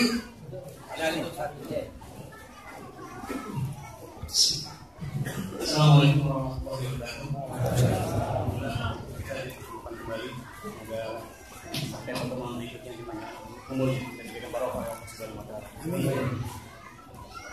Tentu sampai hari ini masih banyak saudara-saudara kita yang mengatakan jauhi politik karena politik kejam. Jauhi politik karena politik itu kejam. Kejam. Ya. Lalu mereka mengatakan semua ini karena kurangnya kita dekat dengan agama. Memang itu benar, karena kita kurang dekat dengan agama. Tapi apakah itu dijadikan dalil satu-satunya untuk anti dengan politik? Insya Allah. Kenapa kita nggak mau berpolitik? Kalau orang Islam nggak mau berpolitik, yang berpolitik orang non-Islam. Kita sholat bikin kebukaan nanti, bikin kebukaan sholat nanti. Terus yang jadi wali kota, jadi politik siapa? Kita bikin baca Quran sholat nanti. Bang Bin jadi wali kota, Bang Bin jadi presiden. Orang-orang soleh nggak mau, dia beda sama orang-orang jahat. Ketika Rasulullah belum dikubur, wafat dari sini. Sahabat sudah bertekad di Sakifah dari Sa'idah untuk menentukan siapa yang khalifah pengganti Rasul. Karena kalau dikubur Rasulullah belum ada pemimpin pengganti, bahaya. Gak boleh satu kaum itu semenit ada dengan pemimpin kita. Jika kamu berdua, maka salah satu jadi amin. Jika kamu bertiga, malah satu harus jadi amin. Kan sudah dibilang Nabi, alaikum bil jamaah. Kamu harus punya pemimpin. Betul ya? Setiap 2 orang harus salah satu jadi amin. Pernah dengar cerita itu enggak? Hadisnya alaikum bil jamaah. Betul kalau yang satu bilang Ubaidah jadi amin, yang satu bilang ini udah mau perang kan? Kata Umar bin Khattab, pegang tangan Abu Bakar. Ayo kita ke Sakifah di sana. Ngapain? Orang itu sedang bertengkar menentukan pemimpin pengganti Rasul. Abu Bakar milih dengan pendapat itu. Sudah tak saya urus kita urus Nabi aja. Nabi baru wafat, kita nyapa. Udah agama. Kamu ini bagaimana kamu? Kalau kita ada orang bunuh-bunuhan yang mati orang Islam sama Allah Akbar. Karena Abu Bakar Siddiq. Kami mau memimpin kami orang Ansor. Yang satu bilang kami mau memimpin kami orang Muhajirin. Udah terengkap. Nabi Khattab dipegangnya dengan Abu Bakar. Saya Nabi Khattab. Saya mengangkat Abu Bakar Siddiq jadi khalifah Rasulullah SAW. Langsung yang lain bilang, Abu Bakar, yaudah kami pun ikutlah semua satu kanisa itu sepakat mengangkat Sayyidina Abu Bakar menjadi khalifah. Itu hari Rabu, jasad Rasul dikubur.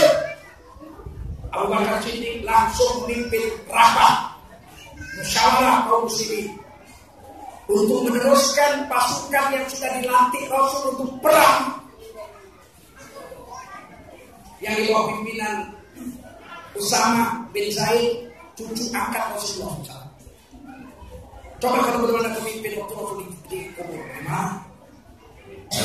Dan cara milihnya langsung. Semua orang sepakat yang ada di Madinah waktu itu sepakat Abu Bakar Siddiq jadi khalifah. Aklamasi. Ini kalau sekarang pilpres langsung. Tahu? Pilpres langsung. Tapi ketika Sayyidina Abu Bakar mau wafat, dia mengatakan kalau saya mati, Umar bin Khattab pengganti saya jadi pemimpin. Ini kalau sekarang bilang diktator. Diktator ya? Kalau saya mati, ganti saya Umar bin Khattab. Diktator ya? Diktator kalau sekarang. Tapi kenyataannya semua sahabat dari Yaman sampai Syam sampai Afrika sepakat pemimpin mereka adalah Umar bin Khattab. Padahal yang angkat siapa? Bakar Siddiq. Pakai musyawarah nggak? Pakai pemilihan nggak? Kenapa ya Pak? Sukses. Karena yang mengangkat kalibernya Abu Bakar Siddiq, yang diangkat kalibernya Umar bin Khattab. Kata Nabi, kalau ada Nabi selaku Nabi Khattab, tapi tidak ada Nabi selaku. Tidaklah Sayyidina Umar berjalan di satu jalan, maka setan minggir. Setan nggak berani tapasan dengan khalifah. Pantas nggak jadi khalifah? Perlukah dipilih lagi orang jadi khalifah ketika Umar bin Khattab diajukan jadi khalifah? Nggak perlu. Tapi ketika khalifah Umar ditikam perutnya oleh Abu Lu'lu', putus-putus usus beliau minum keluar air dari perutnya, minum susu keluar susu. Kata Umar bin Khattab, usus saya sudah putus, saya tidak ada harapan hidup, maka harus saya mati. Pilihlah khalifah pengganti saya melalui musyawarah Dewan Syuro. Dewan Syuronya saya pilih orang-orang yang muna-muna masuk Islam. Abdurrahman bin Auf, Utsman bin Affan, Sayyidina Ali. Sayyidina Ali nomor 1 dari seluruh sahabat. Sayyidina Ali, Tolha, Zubair, Abdurrahman bin Auf, ya kan? Ini salah satunya. Saya minta anak saya mewakili generasi muda menjadi Dewan Syuro. Tapi anak saya hanya boleh memilih, tidak boleh dipilih. Karena zaman Pak Harto ini fraksi TNI Polri, hanya boleh milih, tidak boleh dipilih. Jangan. Wafat Khalifah Utsman, pemilihan khalifah dilakukan oleh Dewan Syuro, terpilih jadi Ali. Kemudian jadi khalifah tandingan Sayyidina Muawiyah di Syam. Ketika Sayyidina Ali terbunuh, anaknya Hasan radhiyallahu anhu, anak Sayyidina Ali, menyerahkan kekuasaan khalifah dari tangan Sayyidina Hasan pakai surat tertulis kepada Khalifah Muawiyah, tidak boleh ada 2 khalifah. Maka dengan ini saya, Khalifah Hasan bin Ali bin Abi Thalib radhiyallahu anhu, menyerahkan kekuasaan khalifah kepada Sayyidina Muawiyah. Muawiyah itu jadi khalifah atas kesepakatan Sayyidina Hasan. Ketika Sayyidina Muawiyah wafat, dia bilang kalau aku mati, Zaid anaknya Yazid bin Muawiyah jadi khalifah. Setelah itu Muawiyah 1, Muawiyah 2, kemudian itu Umar bin Abdul Aziz jadi khalifah. Setelah itu jadi raja sampai turun ke Utsmaniyah tahun 1924. Semua sistem pernah dibuat oleh sahabat dan kami. Apa itu bukan politik? Sayyidina Hasan tulis surat menyerahkan kekuasaan kepada Sayyidina Muawiyah supaya berhenti perang. Apa itu bukan politik? Politik nggak? Kenapa nggak politik?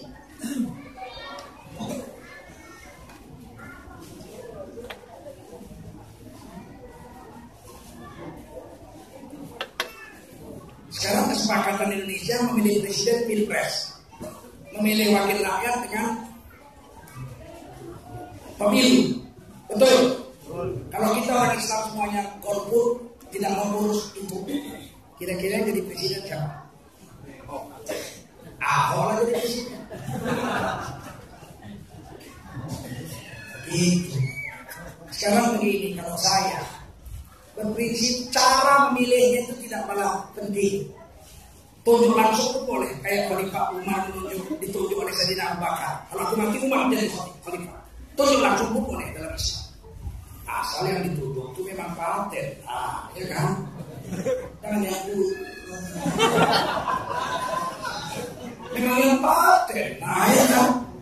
Dikit-dikit naik, susah, buka ya kan? Ibu-ibu, bagaimana bu? Mana makan keong? Nggak usah jadi menteri kalau gitu. Sudah, gitu ya. Siapa lagi? Ya, saya.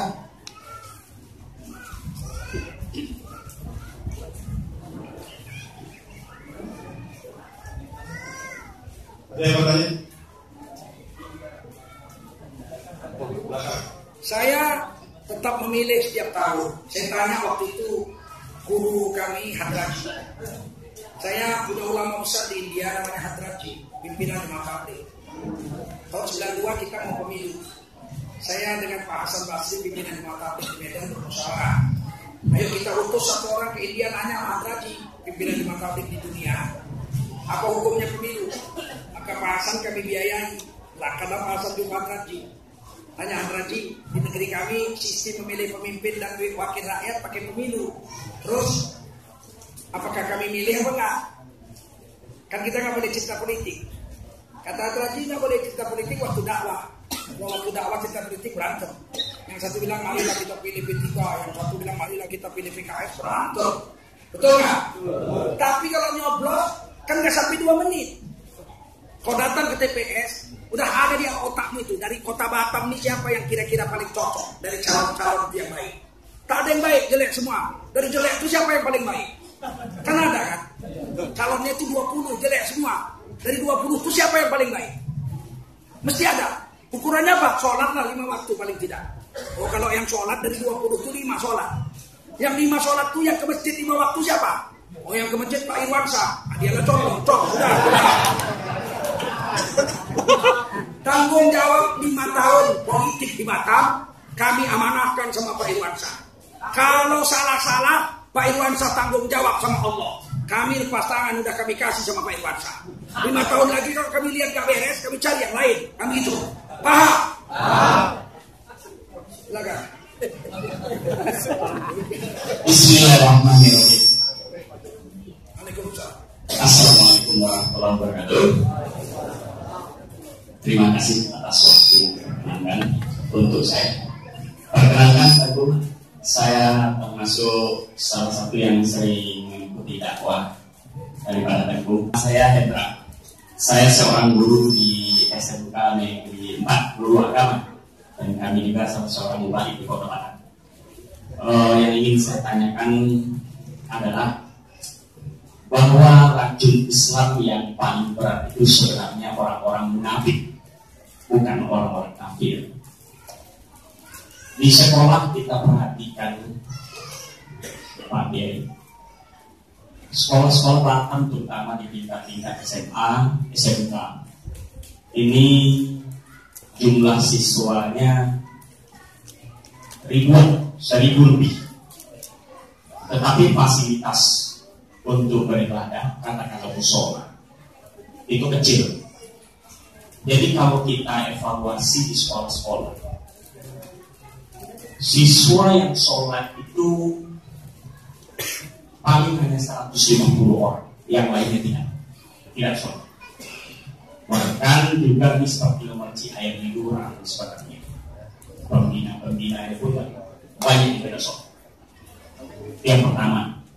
Yang kedua, kami sering juga mengisi dakwah subuh kemana-mana.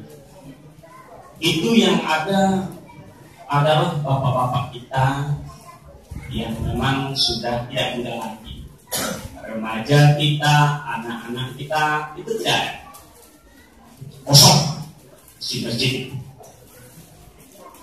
Saya ingin minta penjelasan dari Pak Haji, pencerahan sebenarnya kesalahan umat ini di mana?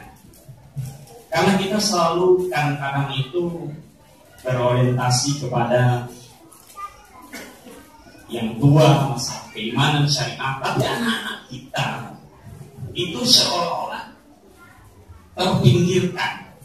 Banyak kegiatan-kegiatan masjid itu tidak berorientasi pada anak, pada remaja, bahkan tak ada keberpihakan. Banyak masjid-masjid di Batam juga itu melarang anak-anak sholat di masjid karena faktor ribut. Padahal agama mengajarkan kalau tidak ada suara anak-anak di masjid terdengar lagi, itu tanda masjid tidak makmur. Nah, oleh karena itu, Pak, persoalan ini sangat penting karena kita semua yang dewasa, yang sudah besar ini, maknanya tak besar lagi. Yang paling besar adalah anak-anak generasi, karena inilah yang bisa merubah sejarah bangsa negeri ini ke depan, baik di lingkungan politik, agama, budaya dan lain sebagainya yang harus kita pelihara dengan baik. Barangkali itu Pak. Terima kasih. Assalamualaikum warahmatullahi wabarakatuh. Sitroh dosa kalau lahir mati semuanya masuk surga, nggak ada yang masuk neraka. Mau anak PKI, mau anak Kristen, mau anak Yahudi, mau anak orang Islam, kalau mati bayi, mati kecil, terus mati, semuanya masuk karena suci. Tapi hadis itu mengerikan. Yang mencoretnya adalah menjadi Nasrani, Yahudi, Nasrani atau Majusi adalah bapak ibu. Bapak ibu yang mencoret dia jadi Yahudi, Nasrani atau Majusi. Kenapa kalian disebut Islam? Harusnya kan Pak Yahudi, Nasrani, Majusi atau Muslim Islam. Kenapa itu kan? Karena lahir sudah Islam, lahir sudah suci. Kalau mencoret dia jadi Yahudi, Nasrani atau Majusi, pasti salah bapak ibu. Tidak Allah lahir suci kok. Bapak ibunya yang mencoret dia jadi Yahudi, Nasrani atau Majusi. Anak kita yang mencoretnya kita. Kalau seumur hidup didiamnya bapaknya asal-asal ke masjid, ajar ke masjid, ajar ke masjid. Belum pandai cara, Ada satu orang bapak, setiap azan dia bangun. Walaupun dia baru pulang kerja siang, habis ngajar di kampusnya, capek bukan main, tertidur 20 menit, tiba-tiba azan, dia bangun, dia butuh, dia pergi ke masjid, pakaian begitu. Satu hari dia tertidur saking capeknya tak terdengarnya azan. Anaknya yang belum umur 3 tahun mendorong badan bapaknya. Acah. Bapaknya terbangun. Maksud anaknya azan. Nangis Bapak. Ya Allah, kau belum pandai cakap pun kau sudah dakwah kau sama Bapak. Karena tiap hari dia Bapak ini. Kemudian ibu, setiap azan ibu wudhu pakai kerudung langsung sholat. Bapaknya langsung pakaian, langsung pakai sarung, atau pakai jubah, pakai masjid. Yang laki-laki masih kecil-kecil sholat dengan ibunya. Pulang dari masjid, bapaknya kumpulkan anak istrinya baca taklim. 1 hadis, 2 hadis. Setiap 5 waktu begitu. Atau ketika bapaknya pulang dari kantornya, kalau zuhur asar di rumah, maghrib isya subuh, pulang dari masjid, dia baca taklim, dia nasihatnya anak istrinya. Anak-anak sholat dengan ibunya di rumah, bukan di masjid. Janibu masa tindaku, jununaku, wasibianaku, hadis riwayat Ibnu Majah. Hindarkan masjid dari anak-anak dan orang gila. Anak-anak yang bawa ke masjid, orang gila yang bawa ke masjid. Anak-anak dididik ibunya di rumah. Kan anak perlu diajari sholat. Masjid bukan tempat belajar sholat. Ketika azan 5 waktu, masjid untuk beribadah sholat, bukan untuk belajar sholat. Azan memanggil untuk melaksanakan ibadah sholat, bukan untuk belajar sholat. Belajar sholat di rumah. Sampai kapan anaknya baru dibawa? Sampai anaknya mumayyiz. Apa? Mumayyiz, bukan balik. Balik lama, saya umur 15 tahun baru balik. Balik lama. Mumayyiz itu sampai anak bisa membedakan bahwa dia sedang ibadah atau dia sedang main-main. Kalau dia sudah takbir di masjid atau di rumahnya, Allahu Akbar, dia sudah serius sholat. Dari takbir sampai salam dia sudah ngerti mana syarat rukun. Ini anak sudah mumayyiz. Kalau anak sudah seperti ini sudah boleh dibawa. Tapi kalau dia belum mumayyiz, sholat di tekeknya kepala kawannya, jewernya, ini anak belum boleh ke masjid. Pasti dia berusaha sampai dia mumayyiz. Masalahnya bapak ibu tidak mendidik anaknya, sehingga anak sudah balik pun hari ini tidak mumayyiz. Sudah balik nggak mumayyiz, kencing aja nggak cebok dia, kan belum mumayyiz ya. Allah. Kan ada hadis Nabi sholat dipercepatnya sholat karena dia dengar ada bayi menangis di belakang. Iyalah, dari sekian banyak yang sholat di masjid, hanya satu wanita itu yang bawa anaknya, yang lain nggak ada yang bawa. Bahkan sebagian besar wanita nggak di masjid. Itu berarti kan wanita itu musafir, yang nggak punya rumah di situ, yang terpaksa dibawanya anaknya ke masjid karena tidak ada tempat untuk di luar itu. Perempuan kemana ke masjid kemana Nabi? Hanya orang-orang darurat sampai ke masjid kemana Nabi, kalau wanita. Semua wanita di rumah di mana Nabi sholat. Yang ke masjid itu pasti sesuatu. Jadi jangan main-main mengartikan hadis. Hadis itu sahih. Ia memahamkan hadis itu pakai ilmu mustalah hadis, bukan pakai terjemah hadis. Kalau nggak tahu ini hadisnya sahih, tahu kenapa tidak dibawa anak-anak ke masjid? Karena ada hadis lain melarang membawa anak ke masjid dan orang terjadi di Batam, di Perawang. Imamnya tetap bawa anaknya. Anaknya masih umur 4 atau 5 tahun, belum mumayyiz. Sekali ayahnya sholat jadi imam, ditarik anaknya sarungnya, ubah sholat. Jadi ingatkan sama Nabi, kalau anak belum mumayyiz jangan dibawa. Biar ibunya yang ngajar. Tapi dia ajar ibunya, itu lebih mudah mengajar. Jangan main sholat. Nanti Allah marah. Kalau kita mana sama, langsung apa salah itu bang? Kita nggak sabar jadi anak. Kalau ibunya nggak sabar, kita lagi sholat, saya nanti Allah marah. Sholat itu yang mau kita beri sampai anak itu ngerti, gila kita membawa itu. Paham? Anak laki-laki yang belum khitan, kalau dia sholat, di sholat laki-laki yang dewasa, dipijaknya kaki kita, batal sholat. Karena mulutnya masih membawa beberapa tetes najis yang sudah keluar dari lubang kencingnya, tapi nggak keluar karena ada mulut, tertampil dari mulutnya itu kan. Dia bawa najis, namanya menanggung najis. Kalau dipijaknya kaki kita atau naik ke badan kita, batallah sholat kita karena kita menanggung najis. Wudhu kita tidak batal, sholat batal karena menanggung.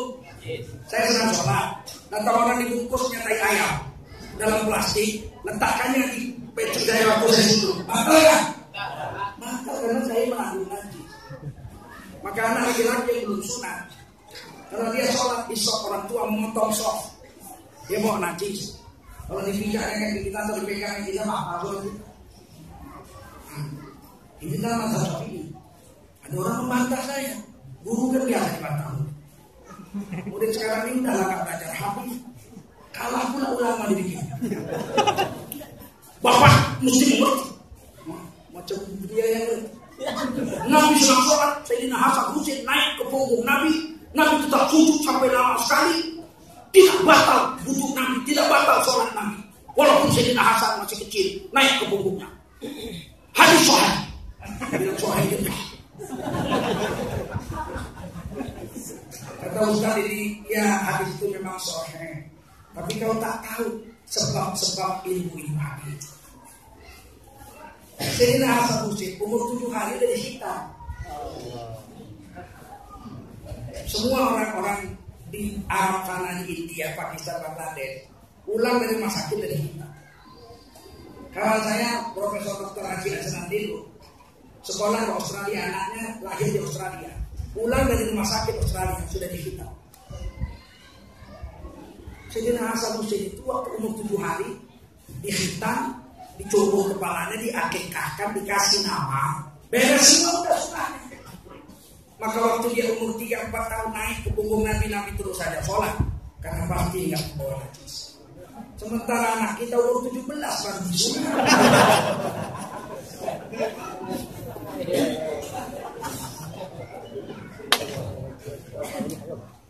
Saya ingat saya dulu kan sekolah SD di Muhammadiyah. Saya tidak umur subuh selama 18 tahun. Setelah saya ngaji besar tua, barulah saya berguru subuh. Maka satu hari ada muktamar Muhammadiyah di desa saya, Setiabudi dan besar. Nah, penuhlah dari seluruh Indonesia tidur situ sampai beberapa hari lah, di 5 atau 10.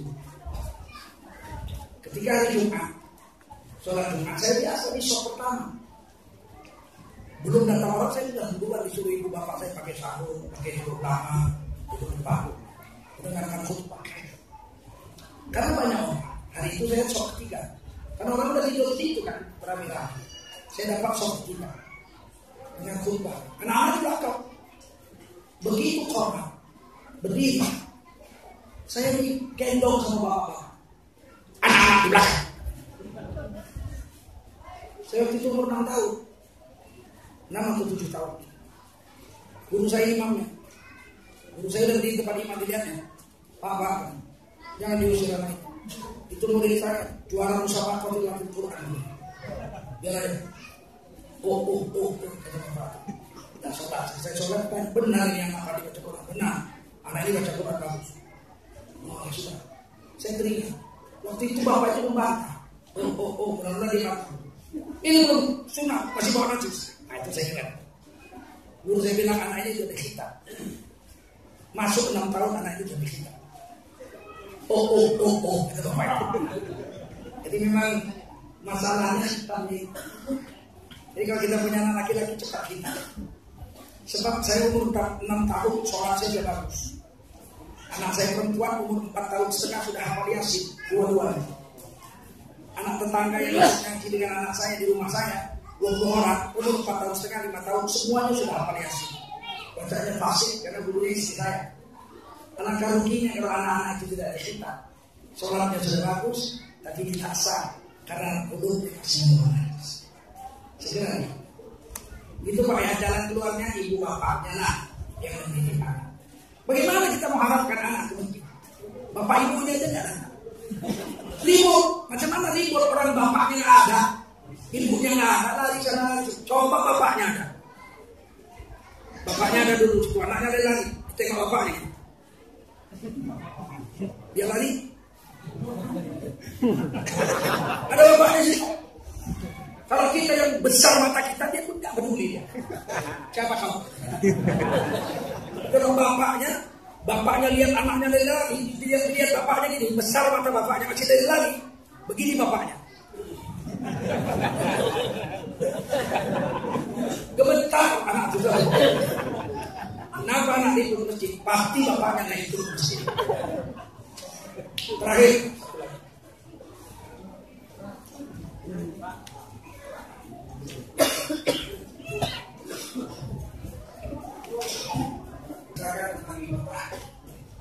Mahdi, imam yang diberi hidayah. Namanya Muhammad bin Abdullah. Namanya persis seperti Rasulullah Muhammad bin Abdullah. Memang keturunan Rasulullah Quraisy. Beliau akan dilatih dari Imam Mahdi di Suri Ka'bah. Ketika itu musim dingin ada salju. Imam-imam di Haram minta darah kedinginan. Sehingga batal semua dari khotib dari khotib. Beliau akan dilatih saat itu. Beliau turut untuk memerangi Yahudi, memimpin orang Islam orang Yahudi, dan semua Yahudi akan bersih. Yahudi di belakang dinding bicara. Di belakang saya ada Ayah Abdullah, Memori Yahudi, di belakang ada Yahudi. Betul, dia memimpin perang Yahudi lawan orang Islam Imam Mahdi. Tapi bukan Nabi Isa, karena Nabi Isa membunuh Dajjal. Imam Mahdi tidak jumpa sama Dajjal. Jadi Dajjal masih jauh lagi, mungkin 1000 tahun lagi. Setelah Imam Mahdi turun, matilah dunia Islam selama 700 tahun. Tapi Mahdi itu memimpin perang seluruh dunia lawan Yahudi. Sedangkan negeri-negeri tetap ada pemimpinnya masing-masing. Nggak mungkin Indonesia ini Imam Mahdi semua yang urus. Mungkin. Tapi yang memimpin di Indonesia yang orang Indonesia. Cuma berdasarkan syariat Allah Subhanahu wa Ta'ala. Begitu. Yang menolong Imam Mahdi perang 3 golongan. Pertama, golongan orang-orang ahli Quran. Memang bacanya fasih, yang malam baca Quran dan tunduk dengan aturan Quran, ahli Quran. Itu pasukan Imam Mahdi yang pertama. Pasukan Imam Mahdi yang kedua adalah ahli zikir, yang siang malam zikir, habis sholat berjemaah ke masjid zikir, lagi mancul pun zikir, bawa motor pun zikir, tidur pun hatinya berzikir. Ahli zikir, sampai orang bilang tidak zikir, apa kata majnun sampai dia bilang gila. Yang kedua ahli zikir. Yang ketiga yang membela Imam Mahdi adalah orang-orang ahli dakwah yang meninggalkan keluarganya, anak istrinya dengan duitnya sendiri untuk mendakwakan agama ke seluruh alam. Inilah pasukan Imam Mahdi yang ketiga. Nggak masuk gua politikus di sini. Mungkin gua ya. Kalau ahli politik mau masuk dari pasukan Imam Mahdi, dia mesti meletakkan dirinya di salah satu dari yang tiga itu. Apakah dia ahli Quran, apakah dia suka zikir, ahli zikir, atau dia ahli dakwah. Banyak anggota DPR kan ahli dakwah juga. Hidayat Nur Wahid kan ahli dakwah. Hanya yang ahli dakwah. Kalau dulu rata-rata orang P3 ahli dakwah semua. Dulu. Kalau sekarang, waduh, pilihnya Ahok. Ini udah ngomong itu baru pakai jubah, pakai selendang hijau, nengok mukanya pun geram. Tapi kalau memang masih bahaya, Pak Ilham dari mana nih?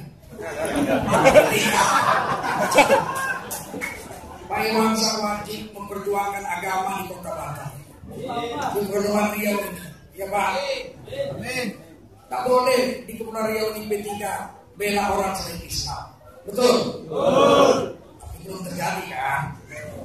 Kepri kan tetap Islam kan? Cuma klien yang salah. Yang pilih wakil klien untuk dipilih ke sana. Orang Islam hanya orang salah pilih lah. Tahun 2019 tidak boleh dipilih orang lain. Sampai belanja, terus belanja sama tetangga. Belanja hari ini sama tetangga. Ngerti? Kalau beli telur ke mall 2.000 sebutin. Beli telur sama tetangga 2.300. Ke mall sebutin 2.000. Mana lebih mahal? Ke mall atau tetangga? Nah, ada yang bilang tetangga lebih mahal. Lebih mahal daripada mall. Tapi 2.000 sama tetangga 2.300. Ongkos ke sananya, biaya parkirnya, pajaknya lagi, betul? Nunggunya waktunya lagi. Kalau sama tetangga, kita masak nasi goreng. Begitu nasi goreng diangkat, masak telur, buka kulkas kosong, nggak ada telur. Dari jendela rumah itu aja, gede, telur 3. Lari-larian nasi deh. Ini awak goreng itu. Nah makan kenyang. Oh, alhamdulillah. Din, berapa 3 telur? Murah nggak? Murah. 10 tahun kita belanja di mall, di Maret itu 10 tahun. 10 tahun. Satu hari nggak bawa dompet, kita bilang utang dulu boleh nggak? Apa katanya? Boleh nggak boleh? Utang boleh nggak? Ya. Hari ini tidak, besok boleh. Besok datang. Hari ini tidak, besok boleh. Coba kalau sama si Udin, tetangga sebelah rumah udah makan nasi goreng tadi, telur 3 biji, Ada berapa? Oh, 6.900. Rokok-rokok. Ya Allah, duit tarik. Narik ojek lah dulu ya. Nanti sore baru bayar. Oh, dan besok pun boleh. Tetangga. Paham? 10 tahun kita belanja sama tetangga, kaya dia. Orang miskin, lama-lama kaya dia. Punya mobil, rumahnya gedung, halamannya lebar. Kemana duit mengalir? Ke zakat, ke infak, ke sodako. Betul nggak? Dia beli mobil, kita sakit jantung, bini kita ketuk pintunya, tok Pak Udin, apa? Suamiku sakit jantung, Pak, sesak napasnya. Tenang, keluarkannya mobil, masuk, sah, dibawanya ke rumah sakit, ya nggak? Oh, kan capek tenang, ini udah naik 120 ya. Itu gunanya sama tetangga. Coba kita ketuk kemarin itu, tok, gila kau, yang ada apa? Bapak punya mobil, siapa kau? Bilang kalau kamu lalu punya mobil ditangkap satpam. Paham? Kemana kita belanja? Tetangga. Kalau begini 10 tahun yang akan datang ekonomi Indonesia kuat di bawah. Kalau sekarang dikutipnya semua dari atas sampai bawah dia punya. Pabrik sawitnya dia. Dijadikannya CPO, minyak CPO-nya dia punya. Pabrik CPO-nya dia punya. Udah jadi minyak CPO, bukan dijual semua, dibikinkan minyak goreng, dibikinnya pula pabrik minyak goreng dia punya. Pabrik minyak goreng sudah jadi minyak goreng, dibungkus di plastik, dibikinnya pula pabrik plastiknya dia punya. Sudah masuk dalam plastik, harus dibawa ke kota pakai kardus, dibikinnya pula pabrik kardusnya dia punya pula. Sudah masuklah minyak goreng dalam plastik masuk dalam kardus-kardus, harus dibawa ke kota dari pabriknya pakai mobil, dibuatnya pula perusahaan logistik mobilnya dia punya pula transportasi. Udah sampai ke kota mau dijual kepada rakyat, diecer. Perlu mall, perlu warung. Mallnya dia punya, maret dia punya. Sekarang saya tanya, kita dapat apa? Dapat apa kita? Jadi sopir, jadi kuli-kulinya. Kalau kita sekarang belajar ya teman, 10 tahun yang akan datang dia sudah jadi grosir. 10 tahun yang akan datang dia sudah jadi grosir besar. Generasi berikutnya, generasi anaknya sudah punya kebun sawit dan punya pabrik sawit mini. Ini dan cucunya sudah dari pemerintahan. Begitu. Kan perlu lama. Orang Cina pun kaya di Indonesia kan nggak tiba-tiba datang dari daratan Cina, cuma bawa pesanan kolong jadi ya menarik beca. Tahu asal kata beca itu?